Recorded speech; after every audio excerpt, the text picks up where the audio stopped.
dua topik klasik yang hampir selalu jadi bahan perdebatan panas di K-pop, lip sync dan oplas. Buat orang awam atau mereka yang ada di luar komunitas K-pop, dua hal ini sering banget jadi stereotip negatif yang dipakai untuk merendahkan idol-idol K-pop sampai ke para fansnya. K-pop cuma modal tampang oplas sama lip sync doang. Here I come. Here I come. Aku pun dulu gitu, tapi setelah terjun dan ngikutin K-pop, aku cukup kaget. Ternyata, dua hal ini juga sering dipakai sama oknum-oknum penggemar buat bahan ribut antar fandom, atau senjata buat nyerang idol yang mereka benci.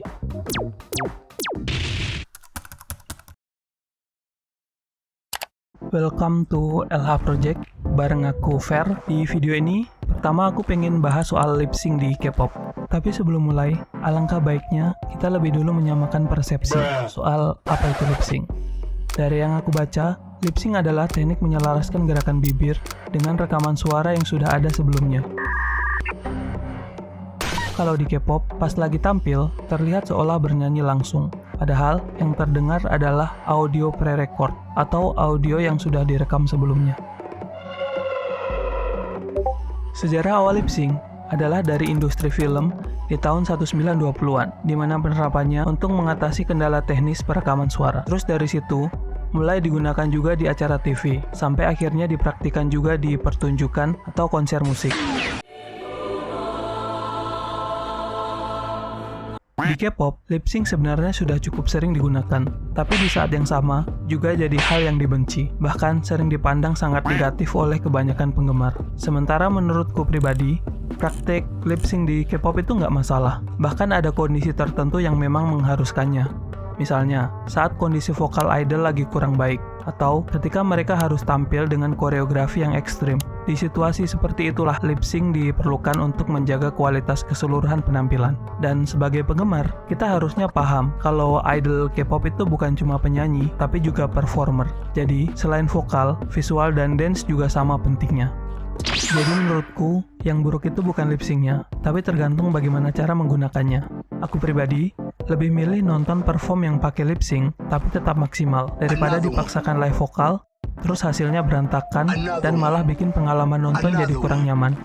Misalnya, di musik show, terus lip sync, selama performnya nggak asal-asalan, itu menurutku fine. Nah, yang menurutku butuh perhatian khusus itu di konser, di mana agensi harus lebih hati-hati. Karena konser itu bisa dibilang tempat yang sakral, di mana para penggemar datang untuk mencari pengalaman terbaik dari idolnya. Di sisi lain juga, ini jadi momen dengan kebebasan paling besar bagi idol untuk bisa menunjukkan kemampuan mereka. Bisa dengan menampilkan live vokal secara totalitas, atau kalau memang konsep idolnya lebih fokus ke dance yang powerful, dan itu yang ingin ditonjolkan, penggunaan lip sync atau semi-live akan masuk akal. Bahkan, memilih untuk memberikan interaksi yang lebih dekat dengan penggemar juga bisa jadi nilai plus yang besar. Intinya, yang paling penting itu adalah effort maksimal dengan eksekusi yang baik.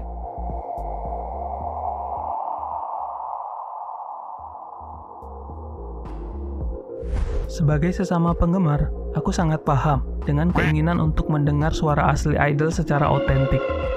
Karena aku juga ngerasain hal yang sama. We are same, but different, but still same. Tapi di sisi lain, menurutku, gak harus selalu di setiap situasi. Misalnya saat perform di atas panggung, aku pribadi cenderung lebih menikmati koreo dan keseluruhan penampilannya. Lagi pula, ada banyak wadah khusus buat idol K-pop menunjukkan kemampuan vokal mereka tanpa harus terganggu oleh koreografi. Contohnya, channel YouTube It's Live, channel YouTube The First Take, atau sesi live singing di berbagai radio show K-pop, dan masih banyak lainnya tentunya. Di tempat-tempat seperti itu, idol memang seharusnya tampil maksimal dengan live vokal mereka, karena penonton yang datang memang punya ekspektasi yang tinggi untuk mendengar vokal secara murni dan autentik.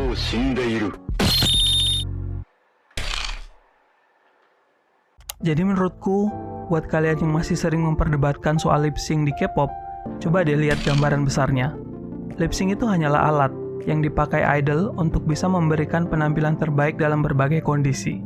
Dan sebagai penggemar, kita juga perlu bersikap realistis. Mereka itu manusia, bukan mesin yang bisa selalu tampil sempurna secara vokal sambil menjalankan koreografi yang intens. Yang paling penting adalah keseimbangan. Idol tetap harus punya standar kualitas vokal yang baik, supaya ketika mendapatkan momen untuk tampil live, mereka tetap bisa memberikan performa yang maksimal. Dan tentu aja, ini jadi tanggung jawab agensi untuk menjaga kualitas tersebut. Terus lanjut soal O+, kita bahas di video berikutnya. Aku Fer dari LH Project, bye. Kayaknya semua idol K-pop pernah lip sync. Terus kenapa ada fans yang ngata-ngatain idol lain? Kocak.